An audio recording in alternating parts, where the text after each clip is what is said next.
Hey guys, OG Albina here, bringing you guys my APA Little Cup Showdown Week 1 battle against Miticus and his Boston Beatles. So yeah, if you guys do enjoy the battle, make sure to, like, subscribe, all that stuff, just so you can catch our battles as they go up in the upcoming weeks. But yeah, with that being said, let's jump right into the team builder. I do want to do a quick little team builder like I do in all my battles, just so you can kind of see my thought process and where I'm coming from in bringing the 6 that I'm bringing.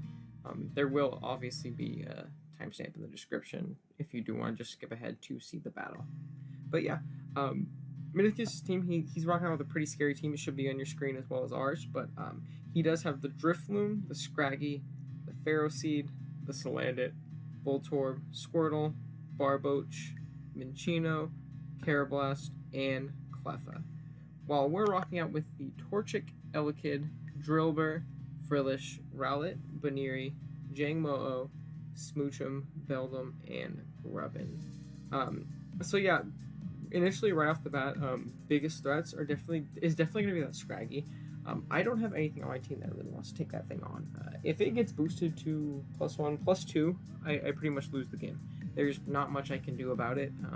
If I let that thing DD up twice, it's basically just GG at that point, which is very, very scary, because there is a few things on my team that I can definitely set up on. So we do have to keep that in mind while building.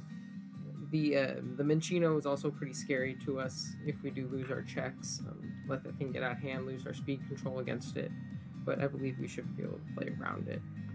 And then another big threat is the Carablast. Another mon I really just don't switch into. I kind of just have to pivot around it and hope for the best. Hobie's Choice Lock, something like that. But yeah, without further ado, let's kind of just jump into the sets and, spreads in particular.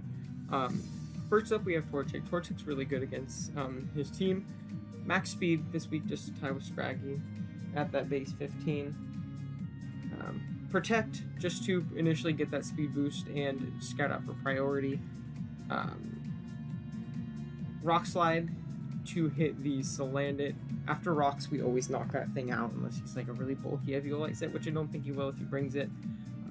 Fire Blast to hit pretty much everything on his team, and then Hidden Power Grass to hit his double grass.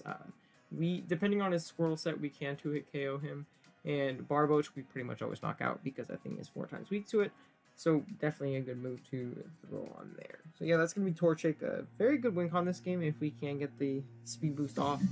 We, know any potential Scarpers or anything like that, and we take into account priority from the stuff like the Squirtle, because the Squirtle is definitely the biggest thing to this, with access to both Fake Out and Aqua Jet.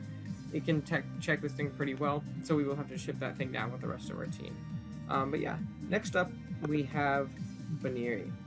Baneri is a great utility mon this week. Encore is really, really good against him. It gives me a bit of a safety blanket.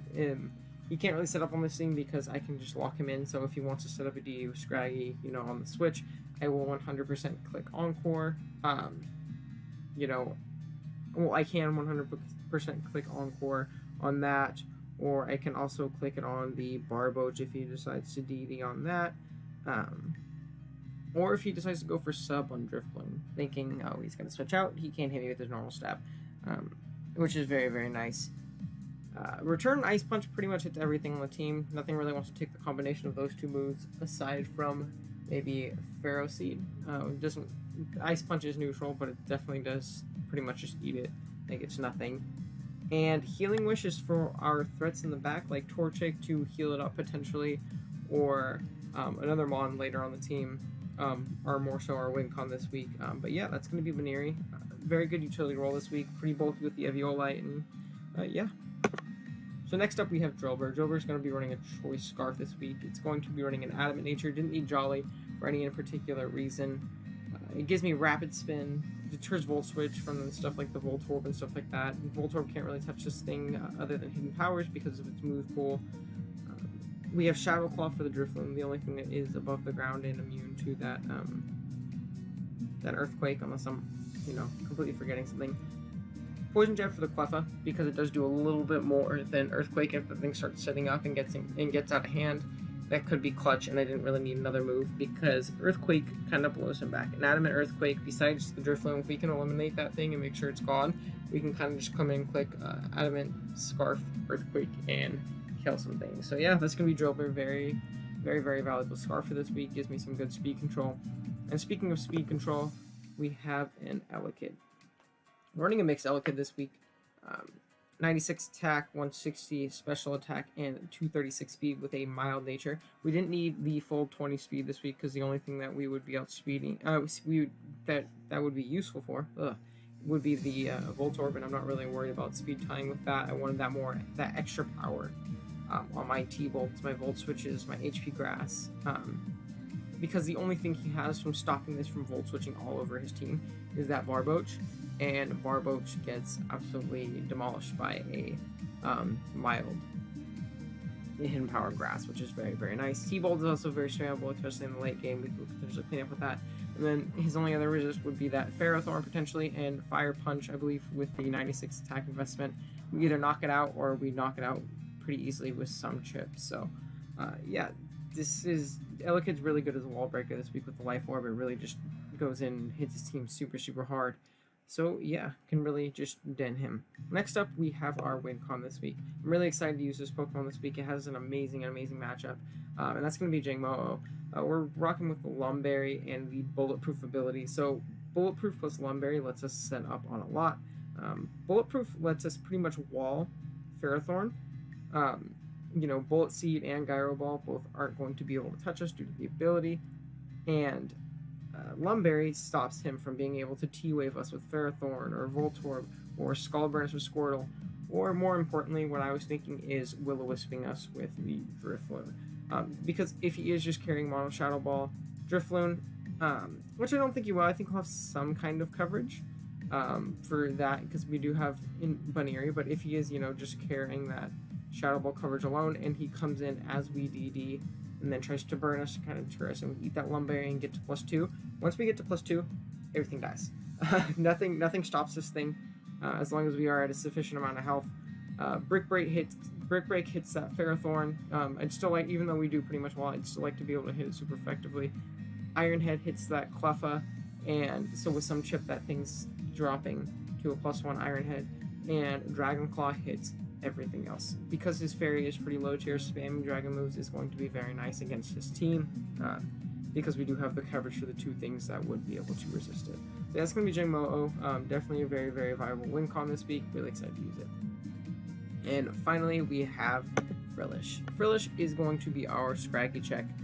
We're rocking with the Colbur Berry, Water Absorb, max HP, max defense, as much as we could with weird little cup EVs. With the Colbur Berry. So with this investment, it allows us to live a +2 knockoff from Scraggy if we are at full, which is very, very nice, because with the Dazzling Gleam coverage, we do have a chance to knock him out from full. If he's running any Spadef at all, I would need a max roll in order to knock him out, but if he's not running any Spadef investment and he's still running Eviolite, no Spadef investment, it's heavily in our favor to knock him out. And if he's not an Eviolite set, we always knock him out with Dazzling, which is very nice. As long as we don't let him get to +2, in Frillish's face, we will be set. So keeping this thing healthy is going to be a very big priority. Keeping it at full to come in and take this thing on to where it can always, just fire off Dazzling Gleams, because that +2 knockoff won't knock us out, will be very, very beneficial. Scald's just there to burn things, potentially. Energy Ball is to hit his Double Grass, such as, the Barboach, which this thing can take on pretty well if, say, we do, manage to take on Scrafty. This is a good secondary check to that Barboach, because we'll always be able to bob that thing with an Energy Ball, and Water Absorb will be able to take it on pretty well. Granted, he can still hit us with an EQ, so if we're weakened, that thing can, potentially take us out, but again, it's just something we have to play around. But yeah, that's going to be the team. Let's hop right into the battle. Alright guys, here we are with the battle. So looking at the team our opponent decided to bring, it looks like they ended up going with the Barboach, the Scraggy, the Carablast, the Drifloon, the Minccino, and the Squirtle. So right upon the lead matchup, like I said before, the biggest threats for my team, I believe, are the Scraggy and the Carablast, most definitely. I don't really have solutions to those. I just kind of have to pivot around them and hopefully offensively pressure them. But upon lead matchup, my plan is to straight just lead Allocate because it's a pretty free Volt Switch. If he does go into Barboach, I can pretty much one-tap that thing with an HP Grass, so I'm not too scared of that.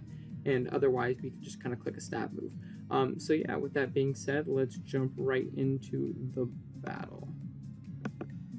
So, starting off, we are going to lead off our Allocate. No nicknames this week, so my fault. And he leads off with the Carablast. So I'm immediately going to switch out Fearing Scarf. Going into my Frill is just my best pivot for it, as we take 36 from that Mega Horn, which is still a big chunk for resist. And right here, I'm just going to throw off the Scald as he switches into the Squirtle. I wanted to potentially burn it if he got cheeky and, you know, decided to stand.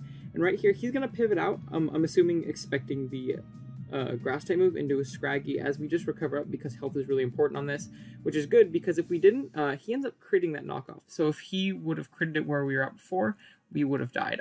But we still are out of range because we are at full. Can throw off the Dazzling Gleam as he knocks us out with the knockoff. So Frillish goes down, but it does its job.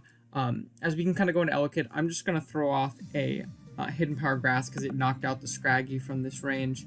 Which is very nice. And yeah, it's going to even up the score. So Carablast comes back in. Now we don't have a pivot in this thing. I figured my least useful member was going to be the Baneri. So I swapped into that to where that could take the hit.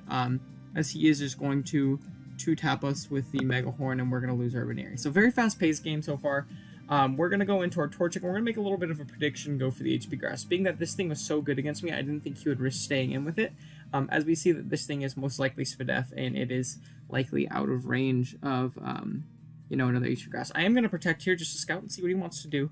Doesn't really have any setup or anything, so I wasn't too scared. So he goes for the Fake Out right there.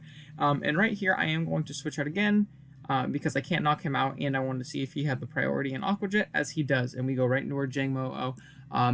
And we're going to just throw up a Dragon Dance. There's not much that this thing can do to me. As right here, he goes for the Scald, attempting to get the burn, which I wasn't too afraid of because we do have the Lumberry. And this is going to allow me to just get +2. And we're going to get +2 as he switched out into the Barboach. And we're just going to throw off a Dragon Claw, see if we can knock this thing out as we do.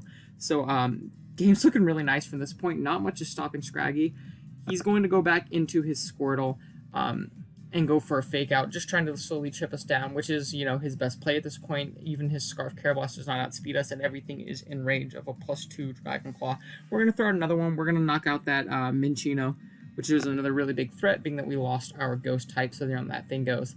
Back into the Squirtle as he goes for another Fake Out, but being at the range we're at, I believe we'll be able to come out of this exchange on top.